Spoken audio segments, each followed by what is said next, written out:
As we've been reporting tonight, the American Military Command paints an optimistic future for the alliance between NATO and Afghan troops.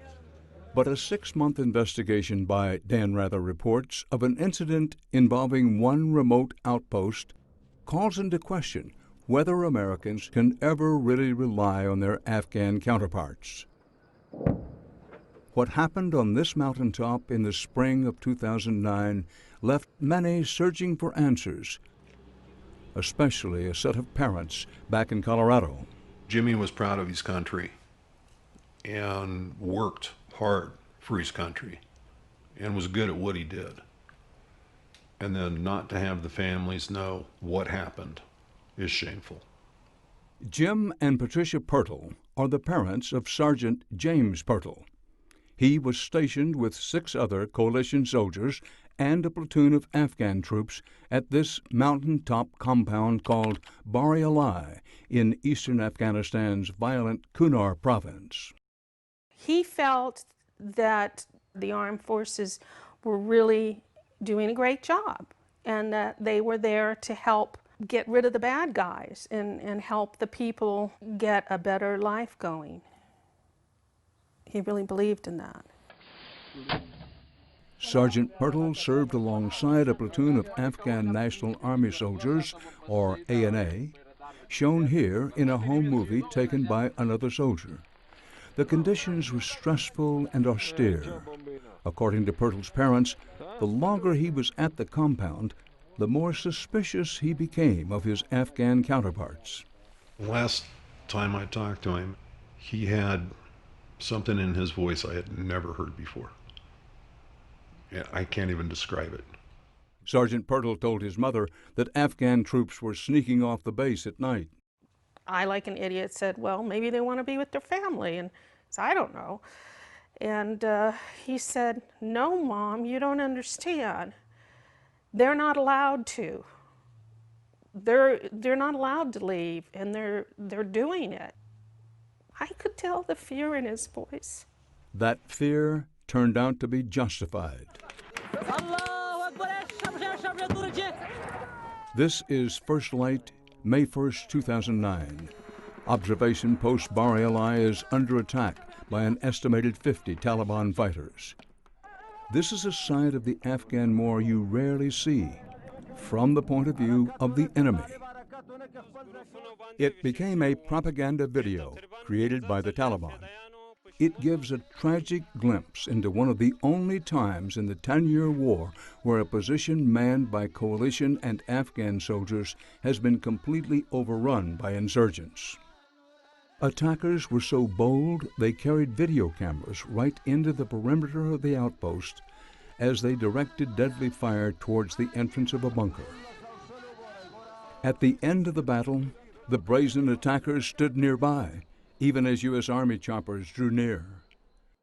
Footage from a U.S. military plane flying overhead shows the base engulfed in flames. The battle lasted less than an hour. Sergeant James Pirtle was killed, along with U.S. Army Staff Sergeant William Weil and Specialist Ryan King. Also among the casualties were 2 Latvians and 5 Afghans. The scene was gruesome. One of the first coalition soldiers to reach the base after the attack recorded the devastation on video.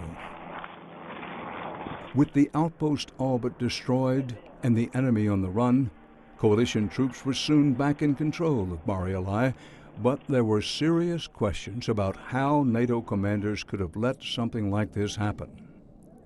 And here's where the story takes an ominous turn. Not everyone at Bari Alai died that day.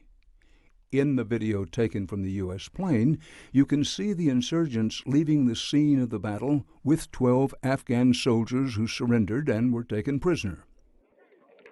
A large rescue mission was launched to find and free the Afghan Army POWs, seen here in the Taliban video without their uniforms. But before they could be rescued, they were surprisingly released. According to a U.S. lieutenant colonel quoted by Fox News, the released prisoners were in, quote, good condition. Too good, actually. It was, according to reports from the scene, a common sentiment among American soldiers who served in the area. Suddenly, blogs were being filled with comments such as, quote, "You cannot trust the Afghanis," and "I was there after it happened. The chain of command knew that something was going to happen and did not take the proper steps to help out." Meanwhile, back in Colorado, the Pirtles were desperate for answers, and all they were getting were conflicting stories. I was in contact with some of the soldiers that served with him.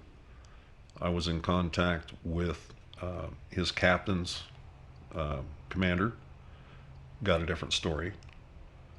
So everybody I talked to in the military, I heard a different story. Eventually, the Pirtles did receive a report from the military, but it was heavily redacted. However, the investigation did reveal far more was going on at Bari Alai than their son had told them. There were some disturbing clues about a strained relationship between coalition forces and Afghan soldiers. According to U.S. and Latvian soldiers, quote, "The ANA soldiers were insubordinate to their superior officers and would regularly abandon their guard post." Also, arguments and fights broke out between Afghan and coalition soldiers. And at one point, according to an American soldier we spoke to who was there until just days before the attack, the friction was so intense that some Afghan soldiers had, quote, "cocked their rifles," unquote, after a fight. Patricia Pirtle heard about that incident, too. She says it was around that time that her son's attitude suddenly began to change. I think that's when he started to sense that things were not right. And he didn't come right out and say it, but you could tell that he really, I think, was starting to question what was going on and who was in control. And With the tragic death of all the American soldiers on Bari Alai, it's difficult to get a clear picture of what actually happened, but not all of the NATO soldiers at Bari Alai fell on that fateful day. This is Riga, the capital of Latvia. Private Alexanders Pisarevs is one of two Latvian soldiers who survived the attack on Bari Alai, and his suspicions echo those of his fallen American comrades. Likas, jā, visu laiku bija apšaudes, visu laiku bija kaut kas. Tāpēc mēs mēģinājām tur vēl uzlikt uztaisīt vēl sienas lielākas, tur visu bunkuru uztaisīt labāku. Visu laiku likas, jo tad viņi, vairs nerunā ar mums tā, kā agrāk tas bija. Tas, varbūt tāpēc seržants Pauls teica man mutrī tā, kā viņš arī saka just. Private Pisarevs was part of a team to train Afghans in the field.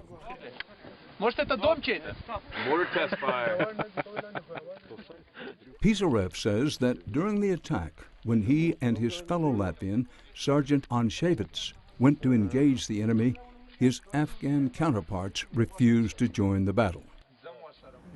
Kad mēs izgājām ar seržantu Anševicu no istabas, visi skrēja iekšā. Vienīgais, kas tur bija, tas bija seržants, viens no afgāņu, seržants. Viņš viņus dzēnēja atpakaļ uz posteņiem, ar kājām sita pat, lai viņi iet uz posteņiem, bet viņi neklausījās nevienu. Un cik es zinu, tas seržants bija nošauts pēc tam. Visi pārējie laikam dzīvi palika, tas seržants vienīgais bija nošauts. Nezinu, kā viņi apvienojas vai nē, bet šaut viņi pretī toši negribēja. Tie, kuri šāva, tie arī tur palika. Pārējie visi dzīvi. The report goes on to say, Afghan soldiers disappeared during the attack. Mines protecting the perimeter of the base had been sabotaged, and coalition forces were keeping explosives in their living quarters for fear of theft from Afghan soldiers. Plus, the enemy seemed to have detailed knowledge of the base layout and defenses. Information that the investigation states could have come from locals who were hired to help build the outpost. Pisarevs heard from one local boy that coalition forces were not well liked.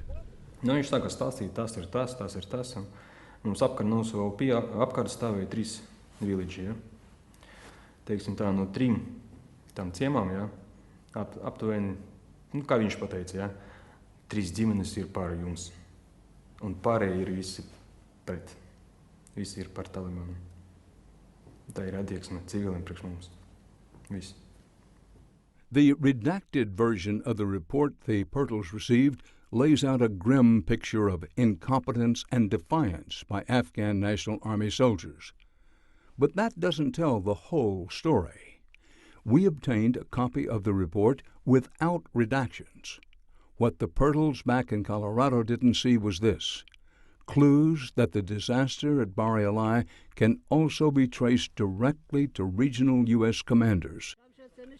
They knew the outpost was a target and that the enemy was intent on taking out the base. And then there was this.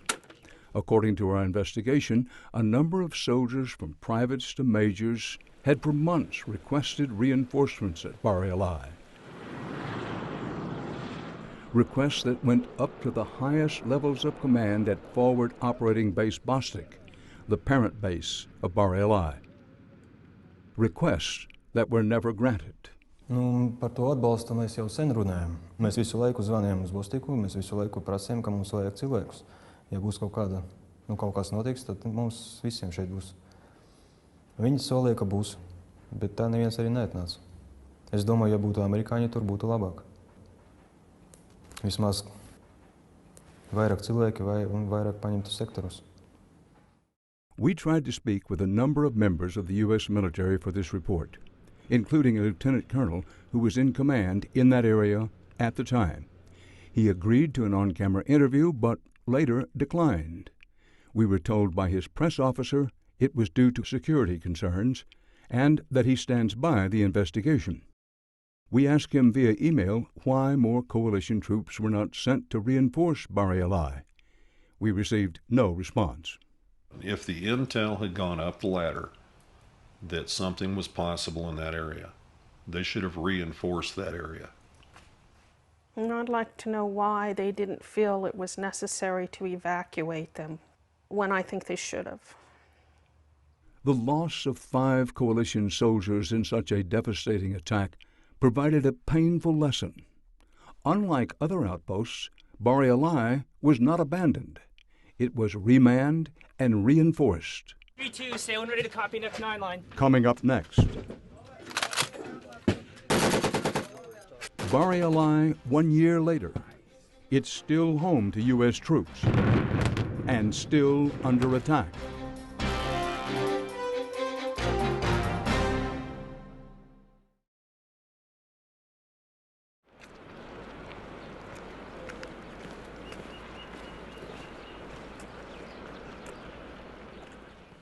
Over the course of the last few years, the U.S. military has drastically rethought its strategy and tactics in Afghanistan. Remote mountain bases were closed across the country in favor of a larger troop presence in population centers. But through it all, even as other outposts were shut down, Bari Alai remains open. But the way it operates now has changed significantly. Cameraman Bill Thomas traveled to the outpost for the 1-year anniversary of the attacks to see firsthand what lessons have been learned and whether or not a successful joint Afghan and coalition outpost is a realistic goal. It's barely recognizable from its former self. Rebuilt and refortified, it now stands as a hilltop fortress that takes fire as often as the sun rises. The enemy definitely has tried in the past and tries regularly to attack this position. First Lieutenant Richard Rowe, the commanding officer in charge of a new group of soldiers defending Bari Alai. The snipers and the optics up here can keep eyes on as well as CAS. The pleas for more troops may not have come in time to help the soldiers who were here in May of 2009. But it's clear coalition commanders have learned a painful lesson. Man through it, come on. 1 year later, a much larger force of U.S. soldiers stands atop this hill. We can't tell you exactly how many, but it is many times more and every one of them has heard what happened on this mountain before. Kind of nerve-wrenching knowing that this place got taken over and overran 30 days before I came here. Not gonna lie, I was scared.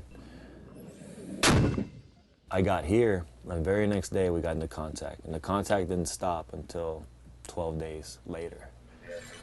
We've taken contact pretty much half the month, all of the month, at least once a day, twice a day for the whole time I've been up here, which I've been up here for going on 11 and a half months. The constant attack from insurgent forces is one thing that hasn't changed in the year following the overrun. 3 feet in front of them. But now, with greater numbers and a direct contact to close air support, Dark Knight 3-2, stay on ready to copy next 9 line. every threat is met with overwhelming force. In just the 2 weeks we were there, 26,000 pounds of bombs were dropped onto these hills from U.S. aircraft. And 150 mortar rounds were fired at the enemy in defense of Bari Alai. I would say that I am shooting the most rounds in Afghanistan. I've been one of the most contested observation points of Afghanistan my whole deployment. And I've been here the whole time in this very pit, shooting rounds every day. But impressive firepower isn't the only change. We spent 2 weeks at Bari Alai, and from our observations and what the soldiers are telling us, the Afghan army may be finally stepping up to the plate. This unit up here with us now is very aggressive and very well trained to destroy the enemy. We're really working as a team. Now bolstered by a full NATO fighting force, the Afghan army has finally begun to follow the example. There is a concerted effort to foster teamwork. Where once there was tension and animosity, now lies cooperation, and on occasion, even a sense of camaraderie. You gotta go like this. Their level of professionalism may still be a far cry from their coalition partners. Yeah, the A&A just spray and pray, you know, like, they're coming from the north! Like, we're definitely the more precision. But for now, at least, they seem to be fighting on the same side, ready to put themselves in harm's way.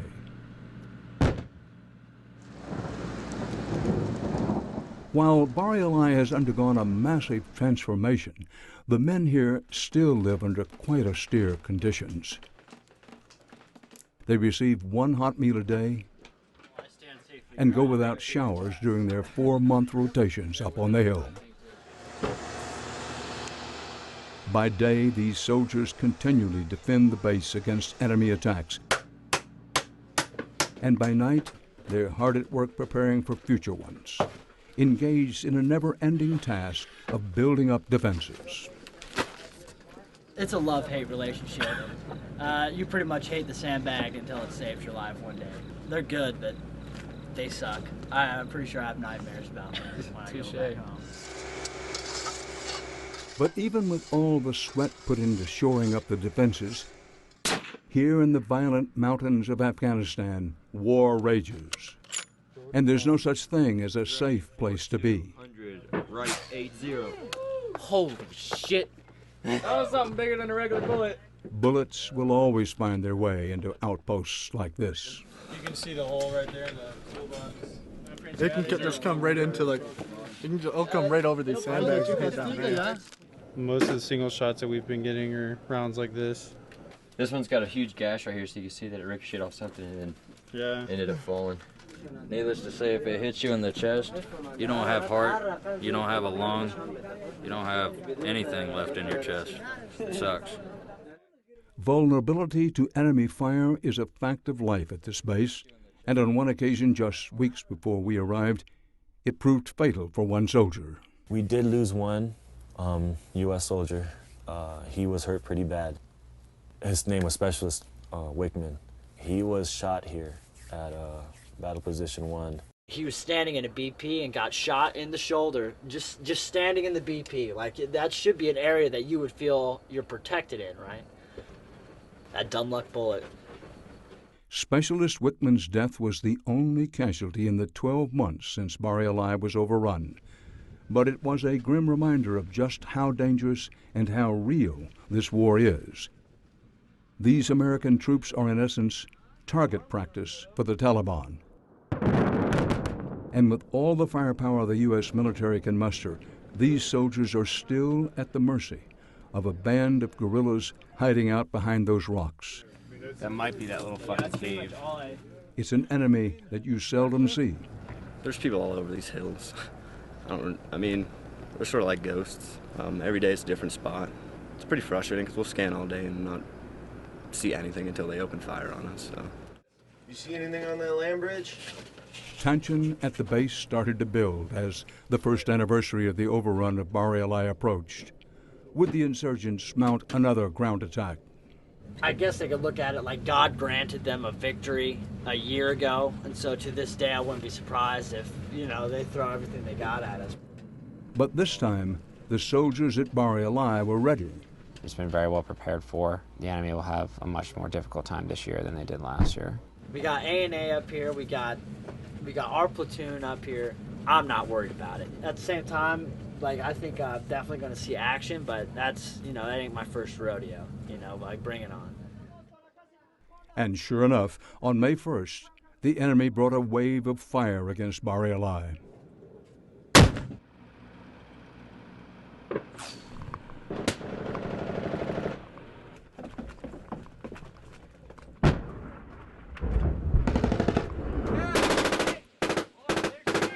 It's right there to the left of TRP-10 in that V. Right there, see those last. Change your camo! Hang on.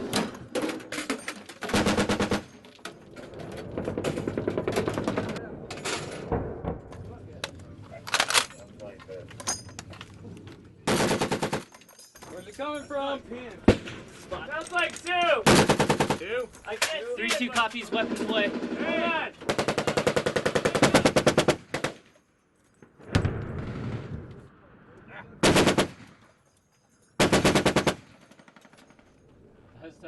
Maybe they're gonna wait and hit us tonight. I was like, they're late.